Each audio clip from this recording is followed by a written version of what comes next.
بسم اللہ الرحمن الرحیم۔ رسول اللہ صلی اللہ علیہ وسلم نزول قرآن کے وقت بہت سختی محسوس فرمایا کرتے تھے، اور اس کی علامتوں میں سے ایک یہ تھی کہ یاد کرنے کے لیے آپ اپنے ہونٹوں کو ہلاتے تھے۔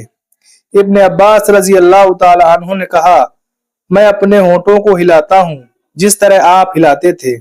سعید کہتے ہیں، میں بھی اپنے ہونٹ ہلاتا ہوں جس طرح ابن عباس رضی اللہ تعالیٰ عنہ کو میں نے ہلاتے دیکھا۔ پھر انہوں نے اپنے ہونٹ ہلائے۔ ابن عباس رضی اللہ تعالیٰ عنہ نے کہا، پھر یہ آیت اتری کہ اے محمد، قرآن کو جلد جلد یاد کرنے کے لیے اپنی زبان نہ ہلاؤ، اس کا جمع کر دینا اور پڑھا دینا ہمارے ذمے ہے۔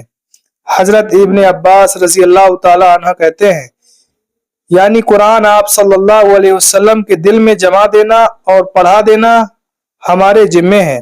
پھر جب ہم پڑھ چکے تو اس پڑھے ہوئے کی اتباع کرو۔ ابن عباس رضی اللہ تعالی عنہ فرماتے ہیں، اس کا مطلب یہ ہے کہ آپ اس کو خاموشی کے ساتھ سنتے رہو، اس کے بعد مطلب سمجھا دینا ہمارے ذمے ہے۔ پھر یقیناً یہ ہماری ذمہ داری ہے کہ آپ اس کو پڑھو، یعنی اس کو محفوظ کر سکو۔